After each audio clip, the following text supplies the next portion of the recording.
Basicity of acids, ആസിഡിൻ്റെ ബേസികത. കഴിഞ്ഞ ക്ലാസ്സിൽ പഠിച്ച ഒരു അയോണീകരണ സമവാക്യം, അയണൈസേഷൻ ഇക്വേഷനിൽ നിന്ന് തന്നെ നമുക്ക് ക്ലാസ് തുടങ്ങാം. ഹൈഡ്രോക്ലോറിക് ആസിഡ് ജലത്തിൽ ലയിച്ചു കഴിയുമ്പോൾ അവിടെ രണ്ട് അയോണുകൾ, ഒരു പോസിറ്റീവ് അയോണും ഒരു നെഗറ്റീവ് അയോണും ഉണ്ടാകുന്നു എന്ന് കഴിഞ്ഞ ക്ലാസ്സിൽ പഠിച്ചതാണ്. നമുക്ക് ആ ഒരു കെമിക്കൽ ഇക്വേഷൻ സമവാക്യം ഒന്ന് എഴുതി നോക്കാം. ഹൈഡ്രോക്ലോറിക് ആസിഡ്, എങ്ങനെയാണ് ഹൈഡ്രോക്ലോറിക് ആസിഡ് എന്ന് എഴുതുക? HCl.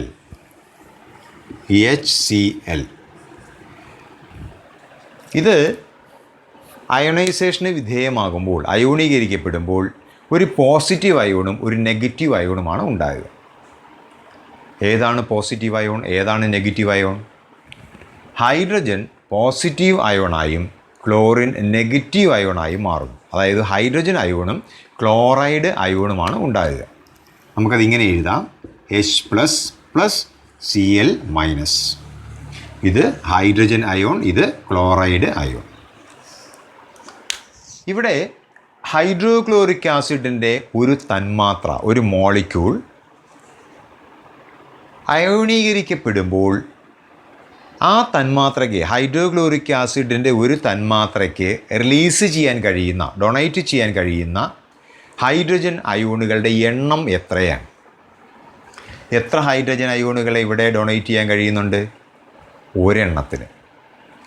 ആ റിലീസ് ചെയ്യാൻ കഴിയുന്ന അല്ലെങ്കിൽ വിട്ടുകൊടുക്കാൻ കഴിയുന്ന ഹൈഡ്രജൻ അയോണുകളുടെ എണ്ണത്തിനെയാണ് ബേസികത, ബേസിസിറ്റി ഓഫ് ആസിഡ്സ് എന്ന് പറയുന്നത്.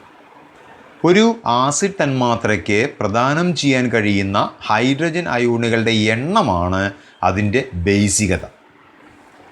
The number of hydrogen ions that can be donated by one molecule of an acid is its basicity. ഇവിടെ ഹൈഡ്രോക്ലോറിക് ആസിഡ് തന്മാത്രയ്ക്ക് ഡൊണേറ്റ് ചെയ്യാൻ കഴിയുന്ന ഹൈഡ്രജൻ അയോണുകളുടെ എണ്ണം എത്രയാണ്? എത്ര ഹൈഡ്രജൻ അയോണുകളെയാണ് വിട്ടുകൊടുക്കാൻ കഴിയുക? ഒരെണ്ണത്തിനെയാണ്. അതുകൊണ്ട് ഇതിൻ്റെ ബേസികത, ബേസിസിറ്റി 1 എന്നാണ് പറയുക. ഒരു ഹൈഡ്രജൻ അയോണിനെയാണ് നൽകാൻ കഴിയുന്നതെങ്കിൽ അതിൻ്റെ ബേസികത എത്രയാണ്? 1 ആണ്. ബേസികത 1 ആണെങ്കിൽ ആ ആസിഡ് ഏക ബേസിക് ആസിഡ് എന്ന് അറിയപ്പെടുന്നു. If the basicity is 1, it is called monobasic acid. അതായത് ഹൈഡ്രോക്ലോറിക് ആസിഡ് ഒരു മോണോബേസിക് ആസിഡാണ്. ഏക ബേസിക് ആസിഡ് ഉദാഹരണമാണ് ഹൈഡ്രോക്ലോറിക് ആസിഡ്. അങ്ങനെയാണെങ്കിൽ നൈട്രിക് ആസിഡ് ആണെങ്കിലോ? നൈട്രിക് ആസിഡിൻ്റെ കെമിക്കൽ ഫോർമുല എങ്ങനെയാണ് എഴുതുക? രാസസൂത്രം HNO3.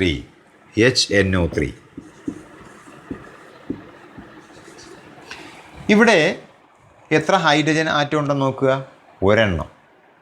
ഇപ്പോൾ ഇവിടെ അയോണീകരിക്കപ്പെടുമ്പോൾ ഹൈഡ്രജൻ അയോണും ഉണ്ടാകും, നൈട്രേറ്റ് അയോണും ഉണ്ടാകും. എങ്ങനെ എഴുതാം? H++NO3-. ഇവിടെ നോക്കുക, എത്ര ഹൈഡ്രജൻ അയോണിനെയാണ് വിട്ടുകൊടുക്കാൻ കഴിയുക, ഡൊണേറ്റ് ചെയ്യാൻ കഴിയുക? ഒരെണ്ണത്തിനെയാണ്. അതുകൊണ്ട് ഇതിൻ്റെ ബേസിസിറ്റിയും നൈട്രിക് ആസിഡിൻ്റെ ബേസികതയും എത്രയാണ്? 1 ആണ്. നൈട്രിക് ആസിഡും ഏതിനുദാഹരണമാണ്?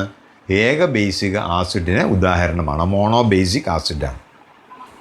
ഇനി സൾഫ്യൂരിക് ആസിഡിൻ്റെ അയണൈസേഷൻ ഇക്വേഷൻ എഴുതി സൾഫ്യൂരിക് ആസിഡ് തന്മാത്രയുടെ ബേസികത, ബേസിസിറ്റി എത്രയാണെന്ന് നോക്കാം. എങ്ങനെയാണ് സൾഫ്യൂരിക് ആസിഡ് തന്മാത്രാവാക്യം എഴുതുക? മോളിക്കുലർ ഫോർമുല അത് കാണാതെ പഠിക്കണം, അത് നിർബന്ധമാണ്. പരീക്ഷയ്ക്ക് അത് തരില്ല, അത് നമ്മൾ എഴുതണം. H2SO4. സൾഫ്യൂരിക് ആസിഡിൻ്റെ മോളിക്കുലർ ഫോർമുല H2SO4 എന്നാണ്. H2SO4 gives.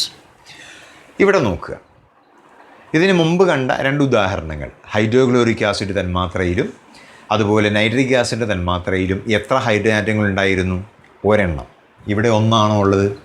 അല്ല, 2 ഹൈഡ്രജൻ ആറ്റങ്ങളുണ്ട്. അപ്പോൾ ഇവിടെ ഡൊണേറ്റ് ചെയ്യാൻ കഴിയുന്ന ഹൈഡ്രജൻ അയോണുകളുടെ എണ്ണവും എത്രയായിരിക്കും? 2 ആയിരിക്കും. അപ്പോൾ ബേസിസിറ്റി അല്ലെങ്കിൽ ബേസികത എത്രയാണ്? 2 2 ഇനി നമുക്ക് അയണൈസേഷൻ ഇക്വേഷൻ എഴുതി നോക്കാം എങ്ങനെയാണ്. ഇവിടെ 2 ഹൈഡ്രജൻ ഉള്ളത് കൊണ്ട് 2 സ്റ്റെപ്പുകളിലായിട്ട് ആദ്യം നമുക്ക് ആ ഇക്വേഷൻ ഒന്ന് എഴുതാം.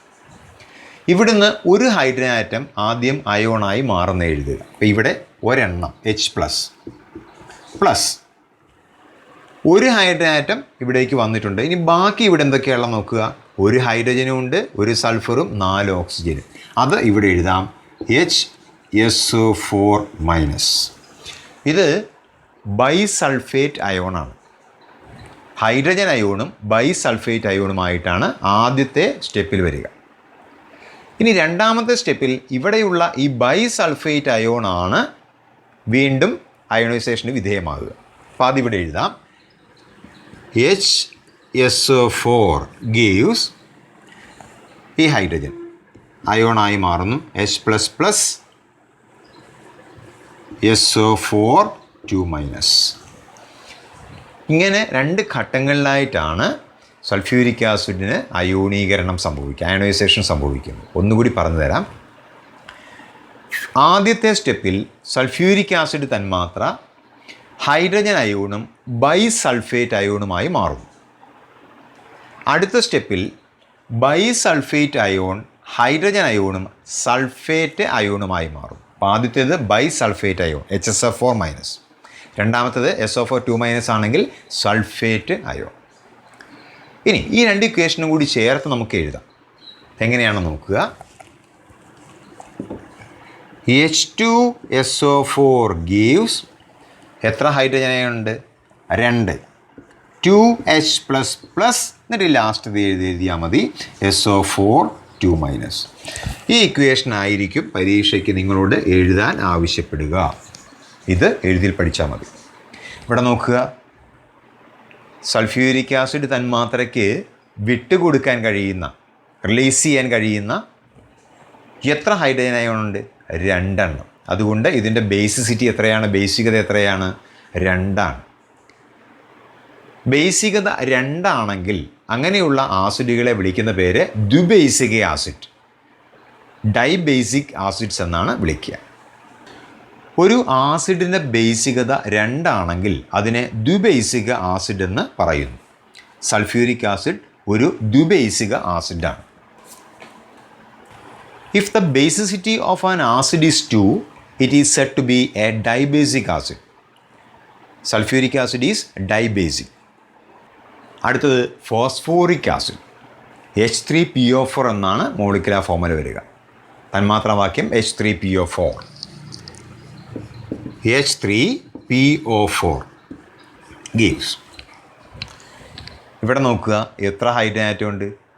3 ഹൈഡ്രജൻ ആറ്റങ്ങളുണ്ട്. അതുകൊണ്ട് തന്നെ ഇവിടെ ഡൊണേറ്റ് ചെയ്യാൻ കഴിയുന്ന അല്ലെങ്കിൽ വിട്ടുകൊടുക്കാൻ കഴിയുന്ന ഹൈഡ്രജൻ അയോണുകളുടെ എണ്ണവും എത്രയായിരിക്കും? 3. ബേസികത, ബേസിസിറ്റി എത്രയാണ്? 3. അതുകൊണ്ട് ഈ ആസിഡ് ഏത് വിഭാഗത്തിൽ വരുന്നു? ഏകബേസികവുമല്ല, ദ്വിബേസികവുമല്ല. പിന്നെ ഏതാണ്? ത്രിബേസിക് ആസിഡാണ്, ട്രൈബേസിക്കാണ്. 3 ഹൈഡ്രജൻ അയോണുകളുടെ ഡൊണേറ്റ് ചെയ്യാൻ കഴിയുന്നത് കൊണ്ടാണ് ഇത് ഏത് വിഭാഗത്തിൽ വരുന്നത്? ഈ ഫോസ്ഫോറിക് ആസിഡ് ത്രിബേസികം, ട്രൈബേസിക് ആകാനുള്ള കാരണം. ഇനി ഇക്വേഷൻ ഒന്ന് കംപ്ലീറ്റ് ചെയ്യാം. എത്ര ഹൈഡ്രജൻ ആറ്റം? 3. നമുക്ക് ഇവിടെ എഴുതാം 3H++. ബാക്കിയുള്ളത് PO4 3-. ഇത് ഫോസ്ഫേറ്റ് അയോണാണ്. ഇവിടെ 3 ഹൈഡ്രജൻ അയോണുകളെ ഡൊണേറ്റ് ചെയ്യുന്നു. അതോടൊപ്പം അതെന്തായി മാറുന്നു?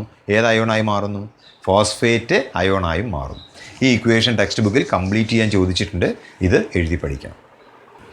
ഒരു ആസിഡിൻ്റെ ബേസികത 3 അതിനെ ത്രിബേസിക ആസിഡ് എന്ന് പറയുന്നു. ഫോസ്ഫോറിക് ആസിഡ് ത്രിബേസിക ആസിഡിന് ഉദാഹരണമാണ്.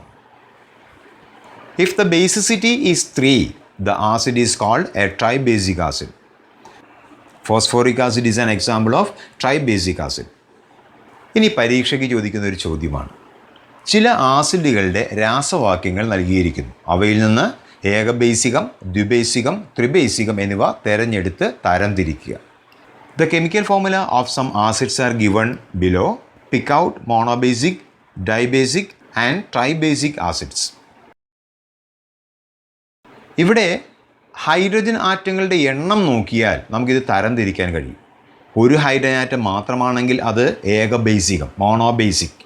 തന്നിരിക്കുന്നതിൽ ഹൈഡ്രോക്ലോറിക് ആസിഡും നൈട്രിക് ആസിഡും ഏകബേസികം, മോണോബേസിക് ആണ്. 2 ഹൈഡ്രജൻ ആറ്റങ്ങൾ വരികയാണെങ്കിൽ അത് ദ്വിബേസികം, ഡൈബേസിക്.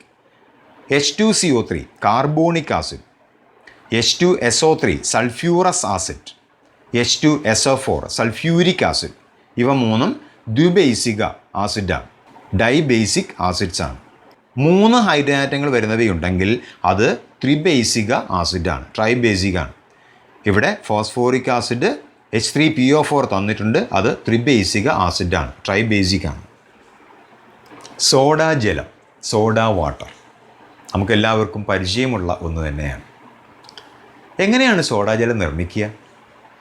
ഒരു കുപ്പിയിൽ വെള്ളമെടുത്ത് അതിനകത്ത് നല്ല മർദ്ദത്തിൽ കാർബൺ ഡൈ ഓക്സൈഡ് വാതകം നിറയ്ക്കും. കാർബൺ ഡൈ ഓക്സൈഡ് വാതകം ജലത്തിൽ ലയിച്ചു ചേരുന്നതാണ്, ഡിസോൾവ് ചെയ്യുന്നതാണ്. നല്ല മർദ്ദത്തിൽ ജലത്തിൽ കാർബൺ ഡൈ ഓക്സൈഡ് വാതകം ലയിപ്പിച്ചാണ് സോഡാജലം നിർമ്മിക്കുക. എങ്ങനെയായിരിക്കും ആ പ്രവർത്തനത്തിൽ ഇക്വേഷൻ എഴുതുക? ജലത്തിൽ കാർബൺ ഡൈ ഓക്സൈഡ് വാതകം ലയിപ്പിക്കുക. ജലത്തിൻ്റെ തന്മാത്രാവാക്യം H2O, മോളിക്കുലർ ഫോർമുല H2O എന്നാണ്. H2O പ്ലസ് ഏത് വാതകമാണ് കടത്തിവിടുന്നത്? Carbon dye oxide. അതും നിങ്ങൾക്കറിയാം. എങ്ങനെയാണ് കാർബൺ ഡൈ ഓക്സൈഡ് എഴുതുക? CO2 gives. വളരെ എളുപ്പമാണ് എഴുതാൻ. ഈ ഓക്സിജനെ ഇതിൻ്റെ കൂടെ ചേർക്കുക, എന്നിട്ട് ചേർത്തങ്ങ് എഴുതിയാൽ മതി. അതായത് ഈ ഓക്സിജനെ ഇവിടുന്ന് എടുത്ത് ഇവിടെ ചേർത്ത് കഴിഞ്ഞാൽ ഇതെന്തായി മാറി? CO3 ആയി. പിന്നെ അതിനിപ്പുറത്ത് H2 കൂടി ചേർത്താൽ മതി. അപ്പോൾ എന്തായിരിക്കും അതിൻ്റെ മോളിക്കുലർ ഫോർമുല വരിക? H2CO3 എന്നാണ്. ഈ കാണുന്ന സോഡാ ജലത്തിലേക്ക് ഒരു ബ്ലൂ ലിറ്റ്മസ്, നീല ലിറ്റ്മസ് മുക്കിക്കഴിഞ്ഞാൽ അത് റെഡ് കളറായി മാറും, ചുവപ്പ് നിറമായി മാറും. സോഡാ ജലത്തിൽ നീല ലിറ്റ്മസ് പേപ്പർ ഏത് നിറമായി മാറുന്നു? റെഡ്, ചുവപ്പ് നിറമായിട്ട് മാറുന്നുണ്ട്. അങ്ങനെയാണെങ്കിൽ സോഡാ ജലം അസിഡിക് ആണോ ബേസിക് ആണോ? ആസിഡ് സ്വഭാവമാണോ ബേസിക് സ്വഭാവമാണോ? ആസിഡ് സ്വഭാവമാണ്. ഏത് ആസിഡാണ്? Carbonic acid. H2CO3 എന്ന് പറഞ്ഞാൽ കാർബോണിക് ആസിഡാണ്. അപ്പോൾ ഇത് പഠിക്കുക. കാർബോണിക് ആസിഡിൻ്റെ രാസസൂത്രം H2CO3. ഈ ഇക്വേഷനും എഴുതി പഠിക്കണം. ഇക്വേഷൻ വളരെ എളുപ്പമാണ്. അങ്ങനെയാണെങ്കിൽ ഈ കാർബൺ ഡൈ ഓക്സൈഡിന് പകരം സൾഫർ ഡൈ ഓക്സൈഡ് വാതകം ജലത്തിൽ ലയിപ്പിച്ച എന്തായിരിക്കും ഉണ്ടാകുക? ഇക്വേഷൻ എഴുതി നോക്കാം. ജലത്തിൽ സൾഫർ ഡൈ ഓക്സൈഡ് വാതകം ലയിപ്പിക്കുന്നു. ജലം H2O പ്ലസ്, ഇത് കാർബൺ ഡൈ ഓക്സൈഡ്. അപ്പോൾ സൾഫർ ഡൈ ഓക്സൈഡ് എന്നെങ്ങനെ എഴുതും? SO2 gives. ഇവിടെ ചെയ്തതുപോലെ തന്നെ ഇവിടെ നോക്കുക. ഈ ഓക്സിജനെ ഇതിൻ്റെ കൂടെ ചേർക്കുക. അപ്പോൾ എങ്ങനെ എഴുതാം? H2SO3. ഇവിടെ H2SO4 ആണെങ്കിൽ അത് സൾഫ്യൂരിക് ആസിഡ് ആകുമായിരുന്നു. പക്ഷേ ഇത് 4 അല്ല, 3 ആണ്.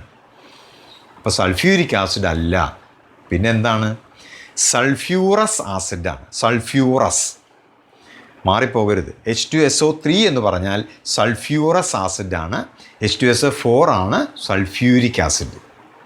അപ്പോൾ ഇവിടെ ഈ കാർബോണിക് ആസിഡും സൾഫ്യൂറസ് ആസിഡും മോണോബേസിക് ആണോ ഡൈബേസിക് ആണോ ട്രൈബേസിക് ആണോ? ഏകബേസികമാണോ ദ്വിബേസികമാണോ ത്രിബേസികമാണോ? ഇവിടെ നോക്കിയാൽ മതി. ഏത് വിഭാഗത്തിലാണ് വരിക? ഡൈബേസിക് ആണ്. വിട്ടുകൊടുക്കാൻ കഴിയുന്ന ഹൈഡ്രജൻ അയോണുകളുടെ എണ്ണം 2 ആണ്. അതുകൊണ്ട് ഇത് ദ്വിബേസിക ആസിഡുകൾക്ക് ഉദാഹരണങ്ങളാണ്. നേരത്തെ പറഞ്ഞ ചോദ്യത്തിൽ ഇതുകൂടി ചേർത്തിരുന്നു. ഇത് മറന്നു പോകരുത്. കാർബോണിക് ആസിഡും സൾഫ്യൂറസ് ആസിഡും. ഇവിടെ കാർബൺ ഡൈ ഓക്സൈഡ് ജലത്തിൽ ലയിച്ചപ്പോഴും സൾഫർ ഡൈ ഓക്സൈഡ് ജലത്തിൽ ലയിച്ചപ്പോഴും ഉണ്ടായത് 2 ആസിഡുകളാണ്. ഇവിടെ പറഞ്ഞ ഈ കാർബൺ ഡൈ ഓക്സൈഡും സൾഫർ ഡൈ ഓക്സൈഡും അലോഹ ഓക്സൈഡുകളാണ്, നോൺ മെറ്റാലിക് ഓക്സൈഡ്സ് ആണ്. അതായത് കാർബൺ, സൾഫർ ഇതൊക്കെ നോൺ മെറ്റൽസ് ആണ്. ഈ കാർബൺ ഡൈ ഓക്സൈഡും സൾഫർ ഡൈ ഓക്സൈഡും ഒക്കെ നോൺ മെറ്റാലിക് ഓക്സൈഡ്സ് ആണ്, അലോഹ ഓക്സൈഡുകളാണ്. അലോഹ ഓക്സൈഡുകൾ ജലത്തിൽ ലയിച്ചു കഴിഞ്ഞാൽ ഉണ്ടാകുന്നതിന് ആസിഡ് സ്വഭാവം ആയിരിക്കും ഉണ്ടായിരിക്കുക. Carbon dioxide, sulphur dioxide, nitrogen dioxide എന്നിവ അലോഹ ഓക്സൈഡുകളാണ്. പൊതുവെ അലോഹ ഓക്സൈഡുകൾ ജലവുമായി പ്രവർത്തിച്ച് ഉണ്ടാകുന്ന പദാർത്ഥങ്ങൾ ആസിഡ് ഗുണം കാണിക്കുന്നു. Carbon dioxide, sulfur dioxide and nitrogen dioxides are non-metallic oxides. Generally, compounds formed by the reaction of non-metallic oxides with water are acidic. ഇന്നത്തെ ക്ലാസ്സിൽ വളരെ ചെറിയൊരു ഭാഗം മാത്രമാണ് ഉൾപ്പെടുത്തിയിരിക്കുന്നത്. ഈ ഭാഗം നന്നായിട്ട് പഠിക്കുക. ബാക്കി അടുത്ത ക്ലാസ്സിൽ.